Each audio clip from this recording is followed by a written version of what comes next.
আরে দীপু, তা কি খবর বল? এই তো চলছে। তা একে তো চিনলাম না। আসলে আপনি বাড়ি ভাড়ার কথা বলছিলেন না, তাই ওকে নিয়ে আসলাম। ও ঠিক আছে, চল ভেতরে গিয়ে কথা বলি। আর এখানে যে গরম, চল।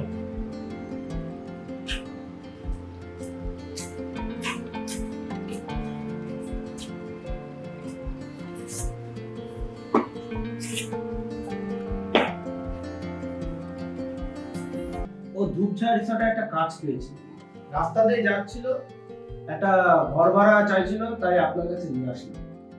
আচ্ছা বাবু, আমার একটা জরুরি কাজ আছে, আমি উঠি। তা তোমার নাম কি? ভাস্কর বসু। আচ্ছা, বাড়ি কোথায়? বাড়ি ইচ্ছাপুরে। বাড়িতে কে কে আছেন? বাবা, মা আর আমি। আসলে আমার একটা কাজের প্রয়োজন ছিল, এক বন্ধু তাই এই ধূপছা রিসোর্টের খবর দিল। তাই ধূপছা রিসোর্টে আসার পর মালিকের সাথে দেখা করলাম এবং লাকিলি রিসেপশনিস্টের কাজটা হয়ে গেল। বেশ, তোমাকে এখানে পেইং গেস্ট হিসেবে থাকতে হবে, তো সেই জন্য তোমার মাসে 10,000 টাকা পড়বে। আর এগ্রিমেন্টের কপি আজকালের মধ্যে পেয়ে যাবে। আর এর সঙ্গে আর একটা জরুরি কথা, যে তোমার ভোটের আই কার্ড, আধার কার্ড এর জেরক্স কপি আর এক কপি ফটো লাগবে। অসুবিধা নেই, আমার কাছে আছে। তবে স্যার, যদি আমি তো কেমন কাজ পেয়েছি, যদি ভাড়াটা একটু কম করতেন। আসলে স্যালারি বাড়তেও 6 মাস লেগে যাবে, আর বাড়িতেও কিছু কিছু টাকা পাঠাতে হতো, যদি একটু দেখেন। বেশ, আমি এই 500 টাকা পর্যন্ত কম করতে পারি, তার কিন্তু বাইরে আমি আর কম করতে পারবো না।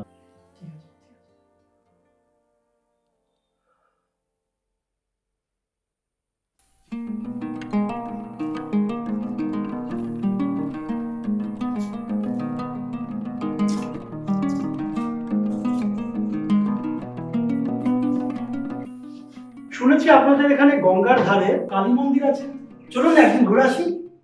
আমি দীপুকে বলে দেবো, ওই তোমাকে দেখিয়ে আনবে। আপনি চলুন না, কয়েক ঘন্টার তো ব্যাপার।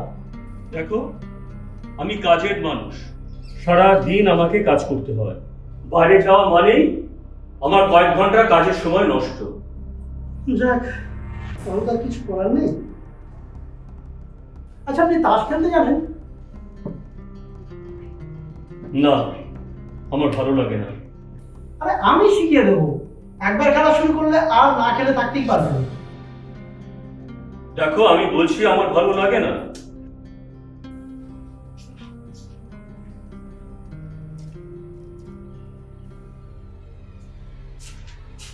তাহলে লুডো তো খেলতে আপত্তি নেই না?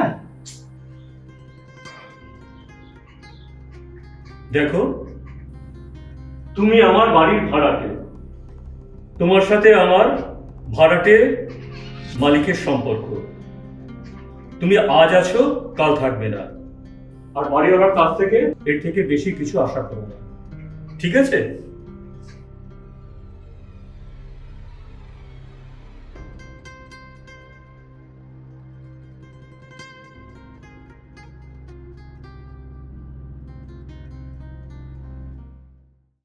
হ্যাঁ, আমাদের ওখানেও বিশেষ কিছু দেখার জায়গা আছে।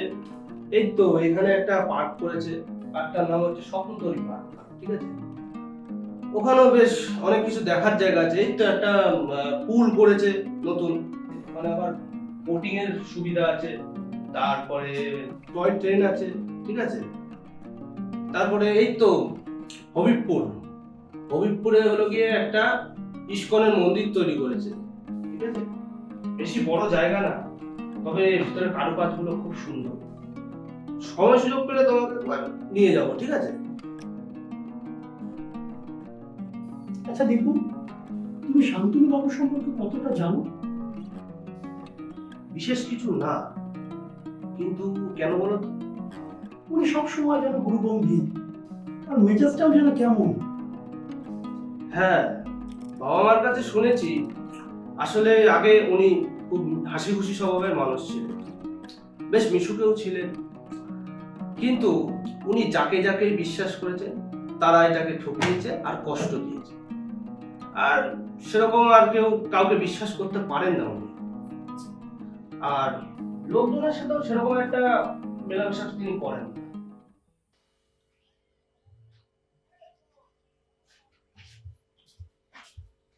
এখন কেমন আছেন? হ্যাঁ, কাল রাতে চেয়ে একটু ভালো। কাল রাতে যা অবস্থা ছিল আপনার,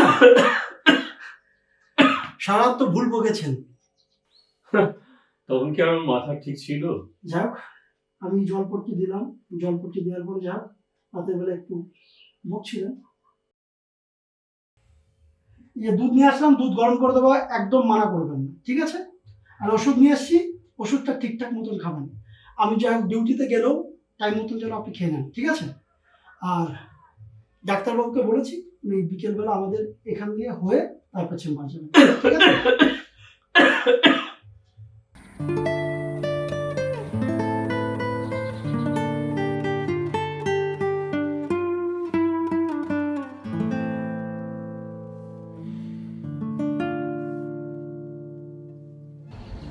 আমার বাড়ির কাছে যে এই জায়গাটা আছে জানতাম, কিন্তু এত সুন্দর জায়গা এটা আমি ভাবতেও পারিনি।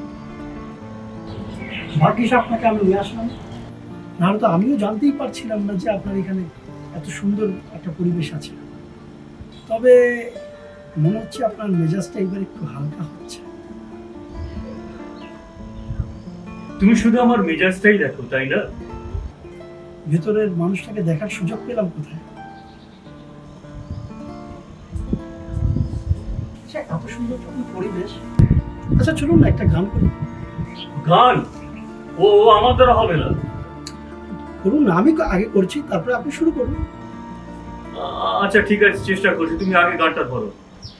আমায় প্রশ্ন করে নীল ধ্রুব তারার, কতকাল আমি রব দিশাহারা, রব দিশাহারা। অ্যাকশন 1 2 3।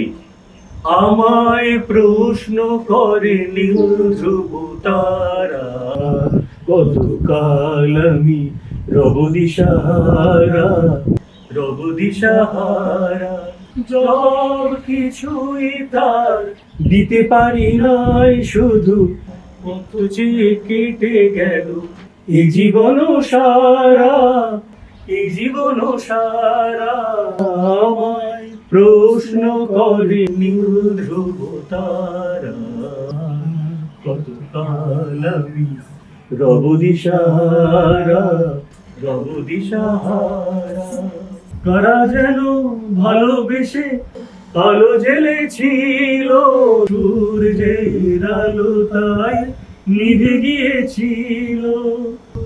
কারা যেন ভালোবেসে আলো জ্বেলেছিল, সূর্যের আলো তাই নিভে গিয়েছিল। আমার ছায়ার পিছে ঘুরে ঘুরে মরি মিছে, একদিন চেয়ে দেখি আমি তুমি হারা, আমি তুমি হারা। আমায় প্রশ্ন করে নীল ধ্রুব তারা, কতকাল আমি রব দিশাহারা, রব দিশাহারা।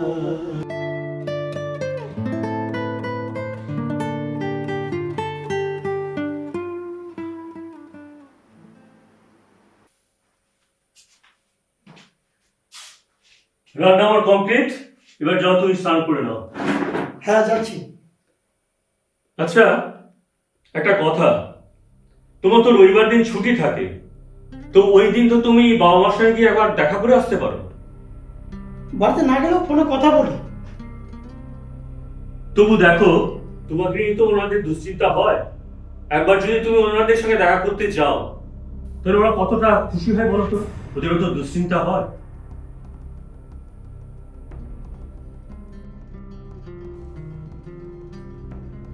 কোনো সমস্যা? বাড়িতে বাবা মা যেভাবে আমার উপরে উঠে পড়ে লেগেছিল, যার জন্য বাধ্য হয়ে এখানে এসে কাজে দিয়েছি। তো ঘটনাটা কি? ঘটনা আবার কি হবে? আমি আপনাদের এখানে আসার আগে একটা ফার্মেসিতে কাজ করতাম। সেই ফার্মেসির মালিকের সাথে আমার বাবার আবার খুব ভালো বন্ধু। বাবা চাইছেন যে সেই ফার্মেসির মালিকের একমাত্র কন্যার সাথে আমার বিয়ে দিতে, এবং ভবিষ্যতে আমিও সেই ফার্মেসির মালিক হয়ে যাব। এই হচ্ছে ঘটনা। তা এতে অসুবিধাটা কি? অসুবিধাটা কি? একই শহরে থাকি, সব ধরনের কথা আমার কানে আসে। মেয়েটার স্বভাব চরিত্র একদম ভালো না। মেয়েটা প্রত্যেক সপ্তাহে সপ্তাহে জামা কাপড় বদলানোর মতন বয়ফ্রেন্ড বদলায়। তা বাড়িতে জানিয়েছিলে কি? ওদেরকে জানিয়ে কি হবে? বাবা মায়ের একটাই বক্তব্য, বিয়ের পরে সব ঠিক হয়ে যাবে। আর তাছাড়া আমার মেয়েদেরকে আমার খুব একটা ভালো লাগে না। ওসব কথা বাদ দিন, আপনার খবর একটু বলুন শুনি। আগে স্নান খাওয়া করে নাও, তারপর ধীরে সুস্থে আমার কথা শোনো। ঠিক আছে।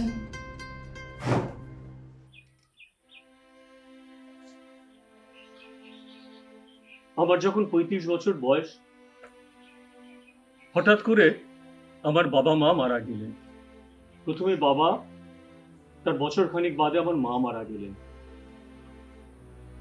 তখন আমার 35 বছর বয়স। একে বাবা মার মৃত্যু শোক, তারপর এই একা হয়ে যাওয়া, কেমন যেন দিশাহারা হয়ে পড়েছিলাম। কিভাবে নিজের এই কষ্টটাকে আমি ভুলবো, কোনোভাবেই ভুলতে পারছিলাম না। কিছু ঠিক করে উঠতে পারছিলাম না। আসলে কি জানো, আমার মা ছিল অনেকটা আমার বন্ধুর মতো। আমার যত সুখ দুঃখের কথা ওনার সাথে শেয়ার করতাম। আপনার ভাই বোন? এক দাদা আছে, ও তো আবার বিয়ের পরে আলাদা হয়ে গিয়েছিল। এইরকম কিছুদিন যাওয়ার পর হঠাৎ একদিন রাস্তায় আমার এক পুরনো ছাত্রের সঙ্গে দেখা। বেকার অবস্থায় ওকে আমি প্রাইভেটে পড়াতাম। তা আমার সব কথা শুনে ও আমার বাড়িতে যাতায়াত শুরু করলো।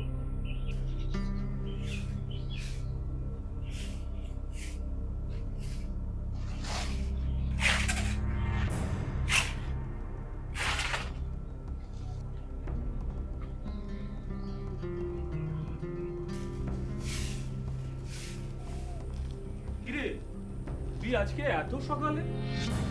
দাদুর শরীরটা না বিশেষ ভালো নেই, বুঝলেন, তাই সকালে দোকানটা খুলিনি। আরে দিন তো 8:30, আমি বারান্দা পরিষ্কার করে দিচ্ছি। কি রান্না করেছে? ওই তো ডাল ভাত আর ওই সবজি। তা তুই দুপুরবেলা এখানে খাবি তো? হ্যাঁ খাবো। আপনার ঘরে লঙ্কা লেবু পেঁয়াজ আছে তো? হ্যাঁ, সে তো আছে। তা আমি তো ভাবছি যে একটা তরকারি করে নেব। না না, ওইসব কিছু করতে হবে না। ডালের সাথে লঙ্কা লেবু পেঁয়াজ মেখে খেতে হেভি লাগে।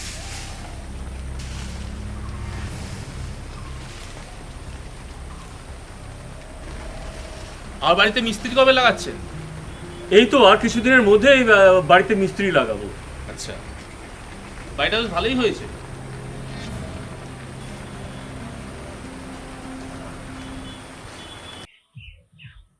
ক্রমশ ওর সঙ্গে একটা ঘনিষ্ঠতা হলো। আমার এই একাকিত্বে ওকে যেন আমার বন্ধুর মতন আমি আঁকড়ে ধরেছিলাম। আর ও আমার বাড়িটাকে নিজের মতো করে দেখতে শুরু করেছিল।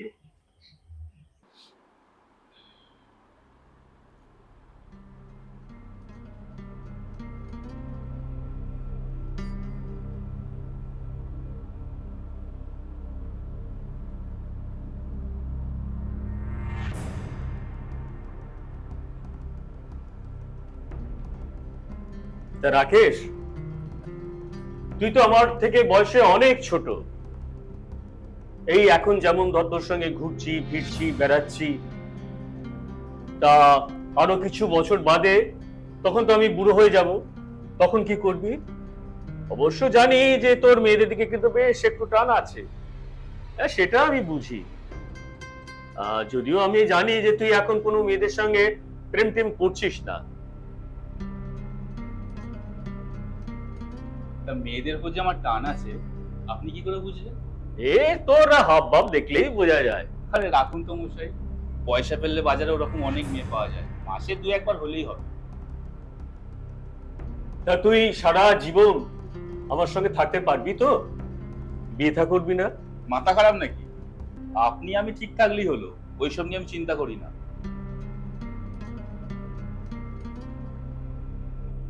দেখতে দেখতে রাকেশ আমার মনের মধ্যে একটা পাকাপাকি জায়গা তৈরি করতে শুরু করেছিল।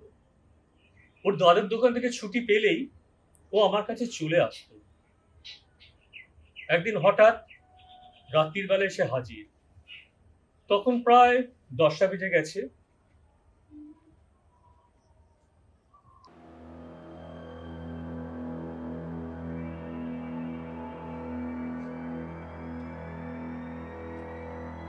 কি দাদা, বিছানা ঠিক করছেন নাকি? তো তুই আজকে রাতের বেলায় বাড়ি যাবি না?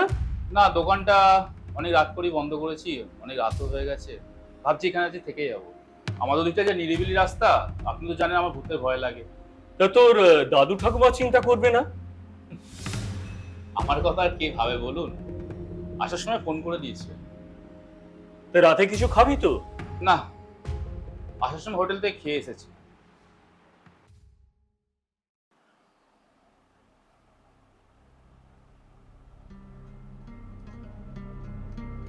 তুই যে যখন তখন আমার বাড়িতে আসিস, এটাতে তো আমার কোনো প্রবলেম নয়, কিন্তু এই নিয়ে পাড়ার লোকে চিন্তা করছে। আরে আপনি ঠিক আছেন তো নাকি? ওইসব নিয়ে চিন্তা করতে হবে।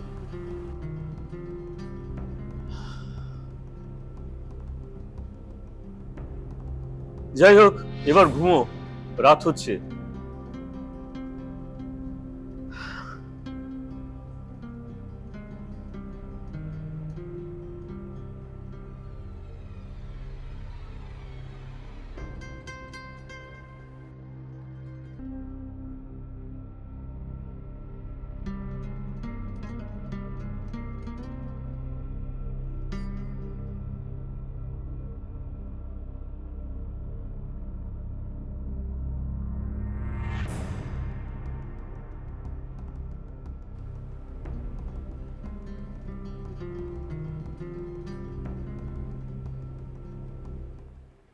আচ্ছা, আপনি রাকেশের বাবা মা সম্পর্কে তো কিছু বললেন না।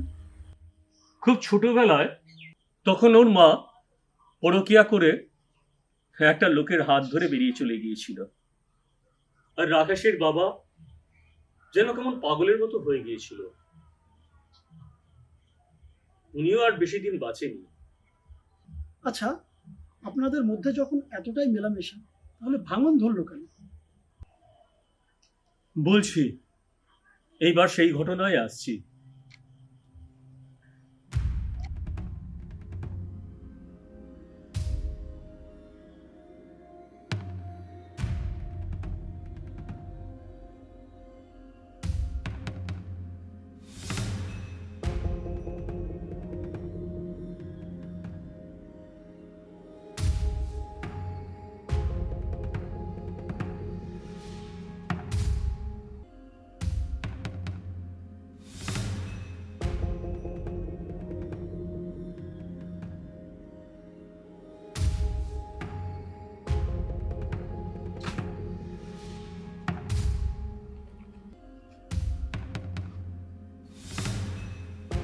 কিরে, শুনলাম নাকি তোর বিয়ে ঠিক হয়েছে? আপনি কি করে জানলেন আমার বিয়ে ঠিক হয়েছে? বাজারে তোর ঠাকুমার সঙ্গে দেখা হয়েছিল, উনিই বললেন। আমারও তো একটা ভবিষ্যৎ আছে, আর দাদু বলেছে বিয়ে করলে দোকানটা আমার নামে করে দেবে। আমি আগেই সন্দেহ করেছিলাম। যাক, যা করেছিস ভালোই করেছিস। দেখেন, আপনার বাড়িটা আমার নামে লিখে দিন। আমি কথা দিচ্ছি সারা জীবন আপনার দায়িত্ব নেব। আর যখন আপনার বাড়িটা আমার নামে হয়ে যাবে, দেখবেন ওই দাদু, ঠাকুমা, বউ কেউ কিচ্ছু বলতে পারবে না।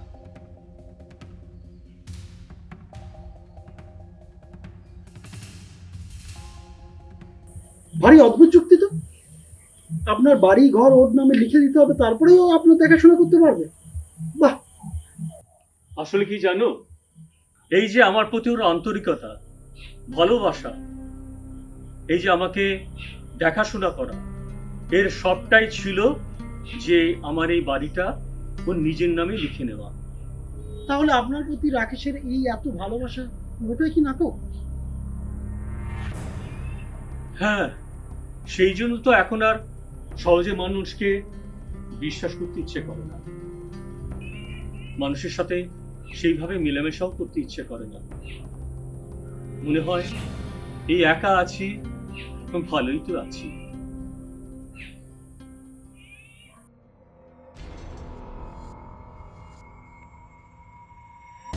দেখেন, আপনার বাড়িটা আমার নামে লিখে দিন।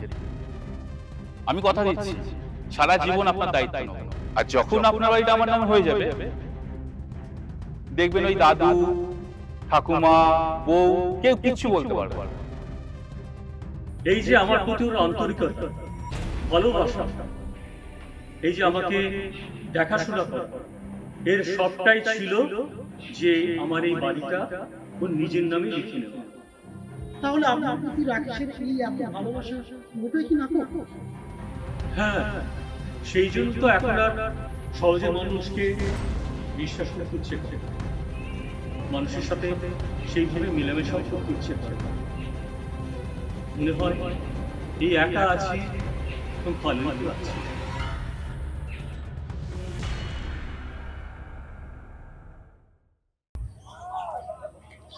যাক, আপনার কাছে বহুদিন থাকলাম এবং আপনাকে খুব জ্বালাতন করেছি।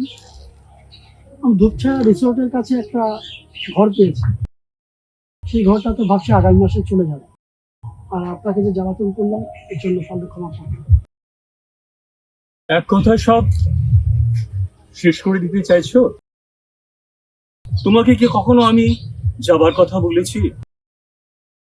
ভেবেছিলাম আমার এই একাকিত্বের মধ্যে একটা সত্যিকারের মানুষের সন্ধান পেলাম, যার হাত ধরে আমি অন্ধকারে পথ চলতে পারবো।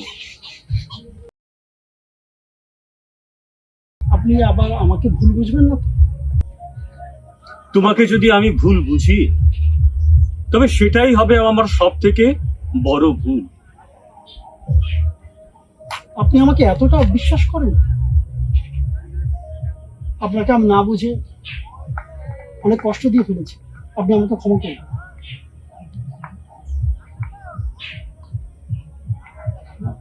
তাহলে তোমার যাওয়ার কথাটা ক্যান্সেল তো?